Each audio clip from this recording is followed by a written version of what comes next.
What's up everyone, and welcome back to the MMA Zone. Today, let's get started with Ciryl Adesanya wants Khamzat Chimaev fight. At UFC 294, undefeated contender Khamzat Chimaev will make his highly anticipated return to the octagon at 185 pounds after taking a whole year off from competition. With a highly anticipated fight against Paulo Costa on the horizon, Chimaev could catapult himself into the middleweight title picture in a big way. Ahead of the fight, Ciryl Adesanya has made it clear that although he hopes Chimaev wins, he knows firsthand just how tough an opponent Paulo Costa is. During a recent interview with MMA Fighting, the Last Stylebender explained why he wants to see the former Swedish national wrestling champion to win, despite many calling a fight between he and Chimaev a bad stylistic matchup. I don't know who's gonna win, but yeah, I think if I'm favoring, I might be favoring Khamzat a little bit more because I like new blood. But yeah, I don't know. I just made Paulo look easy, but trust me, he's a hard fight. He's a hard fight, but I made him look easy. But I think I'm rooting for Khamzat more in that fight. From the sounds of things, if Chimaev wins in October, there's a chance that he winds up cutting the line and getting the next title fight over Dricus du Plessis.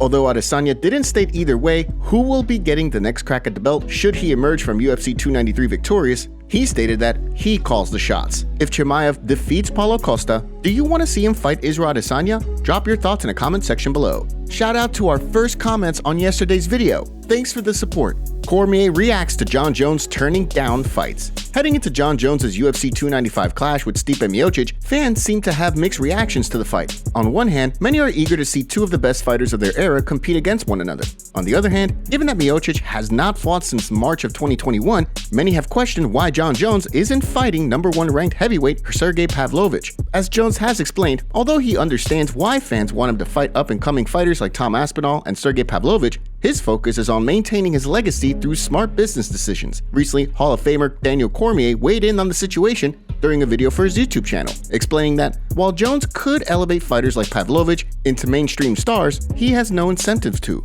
John did it for me. My profile was much bigger after him and I's interactions. And then Stipe Miocic was bigger after him and I went through our trilogy. So it really does kind of follow that same formula where once you fight a guy that's established, your status kind of grows. But Jon Jones could elevate those guys, but why? As Cormier pointed out, however, it doesn't seem to matter who Jon Jones fights. As one of the UFC's biggest stars, Jones's presence on a card alone is enough to get fans interested. He says about Aspinall and Sergey, who would absolutely get the juices pumping, he just isn't interested because now he's weighing the business versus the actual competition. But to me, I feel like Jon Jones in a headliner, it don't really change much in regards to who he's fighting. He did over 700,000 buys against Ciryl Gane. He would probably do 700,000 buys against Tom Aspinall. He'd do 700 against Sergey Pavlovich. So what is he saying in this instance? He just doesn't want to fight those young, hard punching, hard charging guys? Of course, heading into UFC 295, the big question is whether or not Jones will retire following the bout. With the event rapidly approaching in November, only time will tell. What's next for Justin Gaethje? After knocking out Dustin Poirier to claim the BMF title at UFC 291 with a beautifully placed head kick, Justin Gaethje is eager to keep the momentum rolling. As he approaches 35 years of age, Gaethje isn't getting younger anytime soon, despite his spectacular UFC 291 performance. According to MMA veteran Josh the Punk Thompson, Gaethje's best bet is to cash in on his ticket to a title shot before then facing the original BMF, Jorge Masvidal. He spoke during a recent episode of his Weighing In podcast with Big John McCarthy to discuss Gaethje's options. I mean, if I'm Justin, what I'm doing is I'm waiting for him. After I get my next title shot, I would probably do one last fight for the BMF against Masvidal. That'd be a money fight.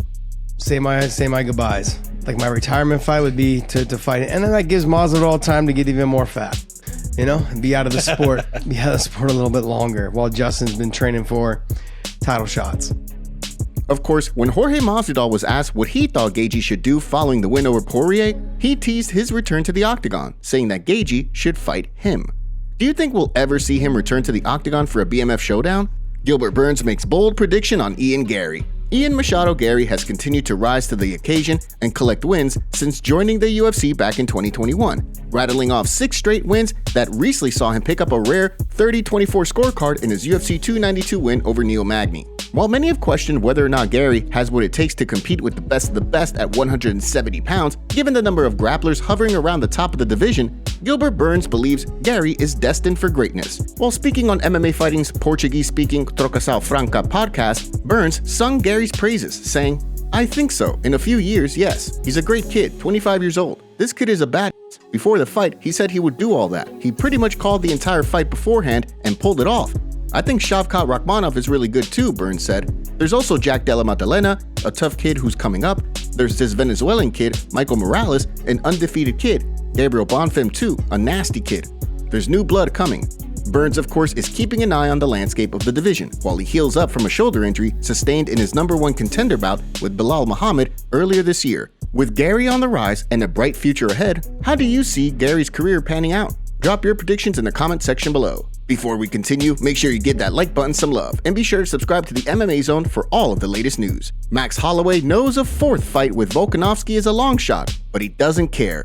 Max Holloway continues to find himself in an interesting spot in the featherweight division. With 3 losses to Alexander Volkanovski, Holloway knows that the odds of getting a 4th crack at the champ is a long shot. Despite that, he has not lost any hope. Since losing the title, Holloway has continued to defeat every fighter in the division not named Alexander Volkanovski. According to the former champ himself, although the likelihood of getting another fight with the champ is unlikely, his plan is to continue to run through contenders until his case for a crack at the belt is undeniable.